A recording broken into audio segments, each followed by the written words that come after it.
Cultuuragenda. Met Reinier Eggen. RTV Parkstad. Stel je eens even kort voor. Nou, ik ben Wilfried Beer. Ik ben meubelmaker en meer. Hé, dat rijmt. Ja. Heb je dat nou net hier bedacht? Ja, eigenlijk wel. Wilfried Beer, meubelmaker en meer. En dan denk jij van ja, meubelmaker, dat is toch een uitstervend beroep? Nou, Wilfried kan jou gaan vertellen dat dat zeker niet zo is. Om even een beeld van jou te krijgen. De jeugd en wat heb je allemaal gedaan? En hoe ben je uiteindelijk in het maken van meubels terechtgekomen? Dat is een, toch wel lang verhaal. Ja, laat komen, we hebben de tijd, hè? Ja. Oh. Nou, ik ben dus in Hoensbroek opgegroeid. Gebroek. Gebroek. Ja. Gebroek. En dus toch Waar precies in Gebroek? In Lotbroek, de Lichtenbergstraat. Ah, oké. En daar ben ik dus begonnen met een eigen bedrijfje met 9 jaar. Hoe oud was je? Ja, 9 jaar. Ja. Wat voor een bedrijfje was dat dan? Nou, het was gewoon oud papier ophalen. Maar het werd dus zo professioneel dat we toch 2 jongens ook zogenaamd in dienst hadden. Een tweeling. Dus, en dan gingen we dus elke donderdag en zaterdag papier ophalen. En dan de hele maand bij elkaar sparen. En dan op zaterdag, zondag het sorteren. Bont, kranten, kunststof, dus plastic. En dan ging 1 keer per maand gingen we dat met een vrachtwagentje wegbrengen. Met een vrachtwagentje? Ja. Jeetje, dus, dat was wel een big business voor een 9-jarige. Ja. Dus dat hebben we jaren gedaan. En daarna zijn we dus heel veel klusjes gedaan. Bij de boeren gewerkt, in de supermarkt. En met 15 jaar kregen we eens een vraag van... zou je eens bij mij willen komen werken bij een antiquair? Ja, maar wacht even. Ja. Welke school was je toen aan het doen? Ik zat toen gewoon de lagere school. Lagere school? Ja. Met 15? Nee. Nee. Ik ben 9 jaar de lagere school. Dus ik ben... nou, een pak blijf zitten, nee. Nee, ik zat toen op de MDS. Ja. MDS in Heerlen. Detailhandelschool. Detailhandelschool, ja. Zat hij toen nog op de Nobelstraat? Ja, zat er nog. Dus, Nou, dus, en ondertussen ben ik dus overal gaan werken. En met 15, 16 jaar ben ik dus weer nog eens bij de antiquair gaan werken. Bij een antiquair? Ja, bij een antiquair. En daar heb ik behoorlijk het werk gedaan. En het opknappen van antieke meubels, stoelen, alles. Daar liggen de roots. Daar is het begonnen. Ja. Dus, en dan zijn we dus heel wat jaren blijven werken. Het thuiswerk gedaan, opknappen van antieke meubels, het logen, schuren, opnieuw in de boen zetten. Wie doet dat nog? Ja, bijna niemand meer, hè? Wij doen het af en toe nu nog eens, maar het ben ik geen vraag meer naar. Nee. Dus dat hebben we dus gedaan. En dan bij de afstand gewerkt, meubels opgeknapt, in Duitsland een projectje gehad en zoiets allemaal. En dan begin je te groeien. En er werd dus opeens aan mij gevraagd van, zou je ook een eigen zaak willen hebben? Dan help ik je ermee. Dus dat zijn we in 1994 mee begonnen. Oh, wat leuk. Een compagnon die je daarmee helpt. Ja. En dat was dus met antiek. Maar eigenlijk zijn we naar de insteek naar maatwerkmeubels begonnen. Mm-hmm. Dat is in 1994 zijn we mee begonnen. Je zit in 1994. Je besluit om een zaak te beginnen. En toen? Ja, dat klopt. Nou, wij begonnen dus met een zaak. En we hadden dus begonnen met cadeauartikelen. Olielampjes, daar zijn we ook mee begonnen. Kaarsen, eigenlijk alles in een ruime zin. Dat is woord van cadeauartikelen. Mm-hmm. Daarbij hebben we nog nieuwe meubels. Meteen kregen we dat. Die maakten we toen zelf nog niet, in 1994.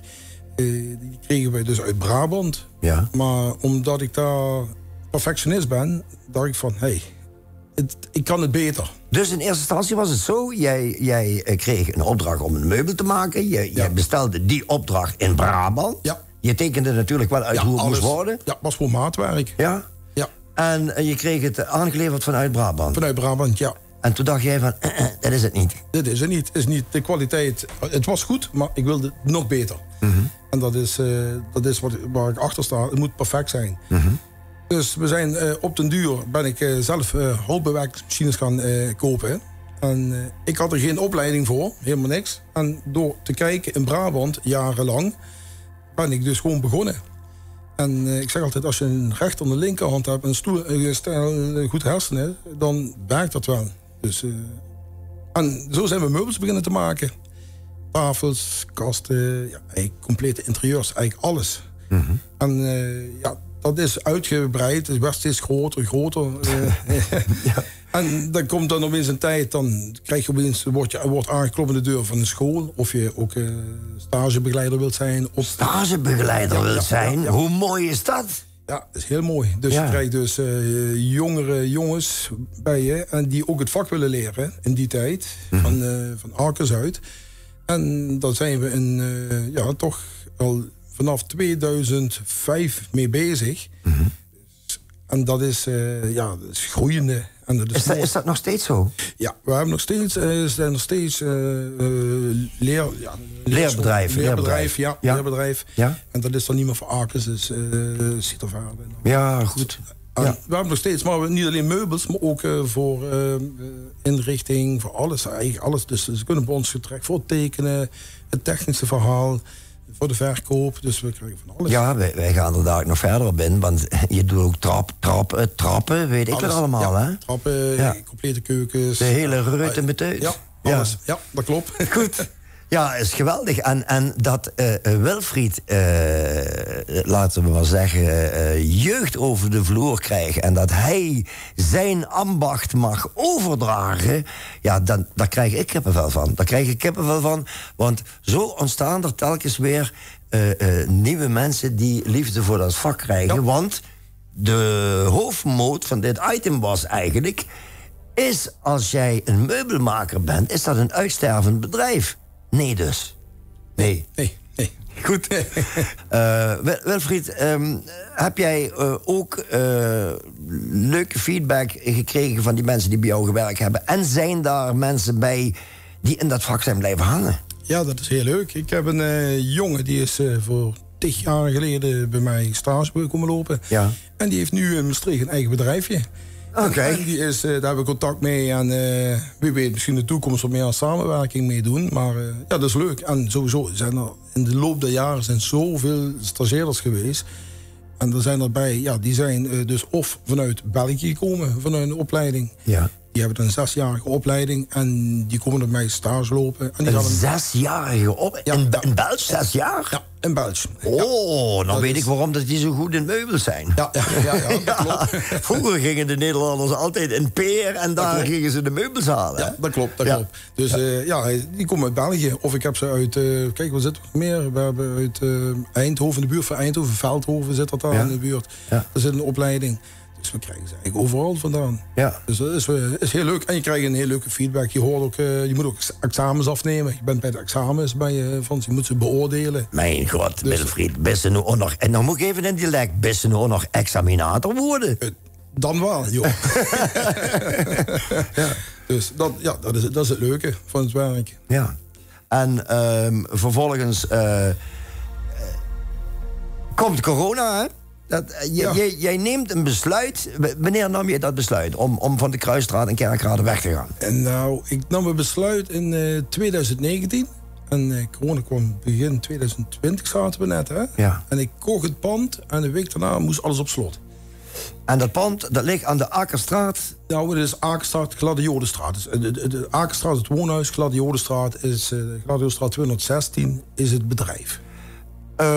Voor de duidelijkheid, als u richting Terwinstelen rijdt vanaf de Akerstraat, zeg maar, hè, dan, en daar op de hoek. En over die hoek willen we nog even iets zeggen. Hè, want dat is een verbindend gebeuren. En ik kan me ook herinneren dat over die mural een hele hoop te doen is geweest. Vertel. Nou. Hij heeft een prachtige mural op de muur gemaakt door...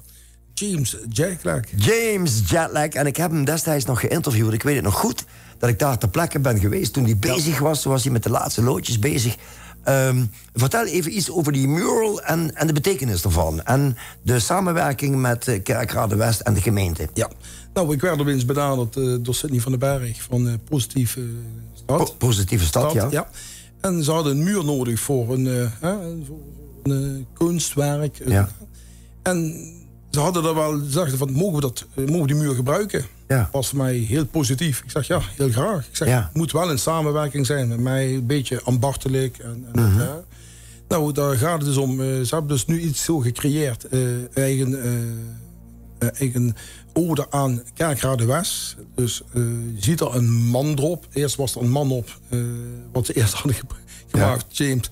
Ja. En dat was eerst een man met lange haren, knalgele achtergrond. Die C-kleuren, heel mooi. Ja. Alleen, het was te fel. Ja. En toen heeft James, zonder dat ik wist, een foto van mij gemaakt.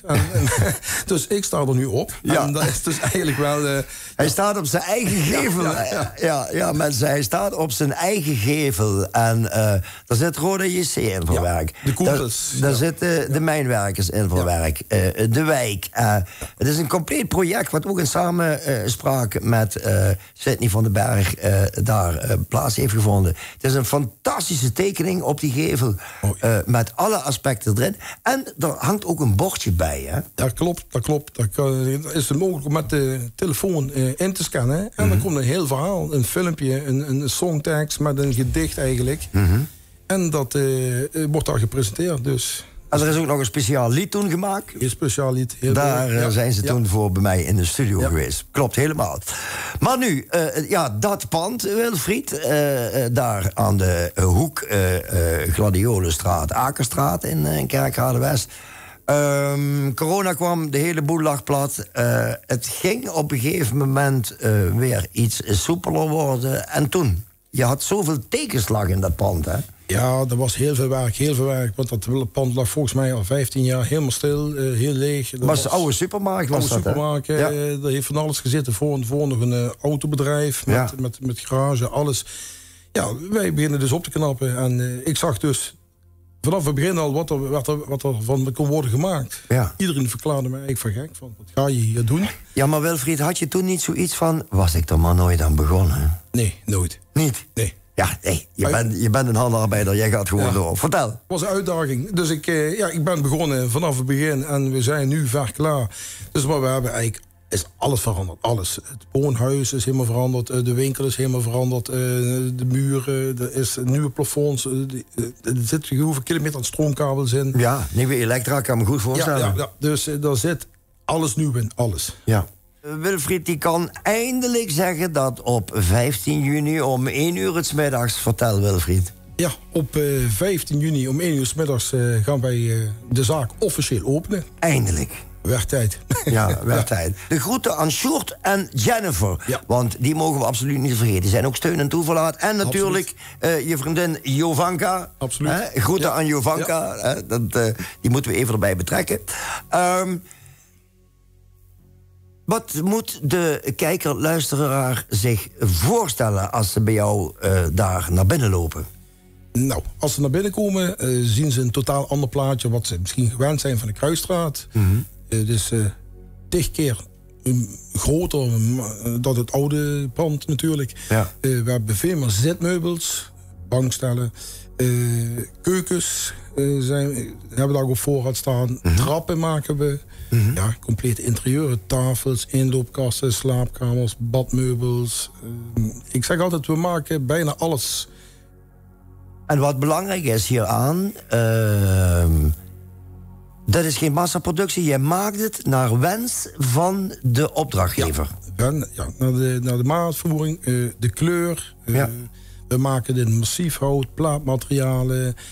met natuursteen, met staal. We doen eigenlijk, ik zeg heel breed zijn we eigenlijk. Dus, je kan het zo gek niet bedenken. Of Wilfried maakt het wel. Ja, eigenlijk wel. Of hij heeft hulp op de achtergrond die regelt dat het gemaakt wordt. Nee, we maken het zelf. En dit is gewoon het leuke ervan. Je hebt elke dag wat anders. Het is nooit hetzelfde werk. En dat is het leuke van meubels te maken. Waar mensen soms, die kopen het zo. Of sommige mensen hebben er lang voor gespaard. Ja. Maar gewoon de blik wat je ziet in de mensen van tevredenheid. Dat is mooi. Maar dan kun jij nooit 10 projecten tegelijk aannemen natuurlijk, hè? Nou, we nemen wel meerdere projecten aan. Dat plannen we natuurlijk in. De levertijden zijn soms iets langer bij ons. Maar dat is als het gaat pas de deur uit als het in orde is. Het is vakwerk, hè? Ja. Dan kun je niet zeggen van, ik kom het morgen halen. Nee, dan moet je wachten tot je van ons bericht krijgt dat het klaar is. Ja. Klopt. Ja, nou, het leuke eraan is, die wethouder van Kerkrade... die komt natuurlijk niet alleen in verband met het feit dat een monumentale mural daar eigenlijk, is het nou al, op de muur staat. Maar ook omdat dit weer een boost is voor, laten we maar zeggen, Kerkrade West, hè? Ja. Ja. En dat je daarvoor gekozen hebt, is natuurlijk geen toevalligheid. Want het pand, dat leek jou perfect. Ja, de ruimte, de oppervlakte, het terrein eromheen, de loodsen. Ja, het was super. Dus, en vooral de ruimte voor de werkplaats. Ja. Met hoeveel man werk je eigenlijk? Nou, ik zou eerlijk zeggen, ik ben nu alleen, maar ik huur mensen in. Dus, dus dat doe ik. En dat is gewoon, ik heb een vast werkgroepje, zeg maar eigenlijk. En dat prima. doen we zo. En dat zijn gewoon positieve, hardwerkende, en dat is belangrijk. De schutterij Sint-Sebastianus, 1881, die zijn ook verbindend en die hebben ook een samenwerkingsverband met Kerkrade West, met Beleef Kerkrade, noem hem allemaal op. En die komen ook met een behoorlijke afvaardiging, hebben ze verteld, hè? Dat klopt, ze komen langs, mooi. Ja, dus die gaan een standje brengen. Ja. Huut geknald, zeggen ze. Wilfried, als mensen zeggen van, nou, die Wilfried, sympathieke gast, daar wil ik meer over weten. Heb je een website? Ja, dat klopt. Dat is www.beermeubel.nl. Nou, dat is heel makkelijk, hè? Gewoon beermeubel.nl. Ja. Goed, ik wil afsluiten met de woord. Dank voor de komst naar de studio. En adieu. Adieu. Kijk, dat moet verdorie nog Kerkrade.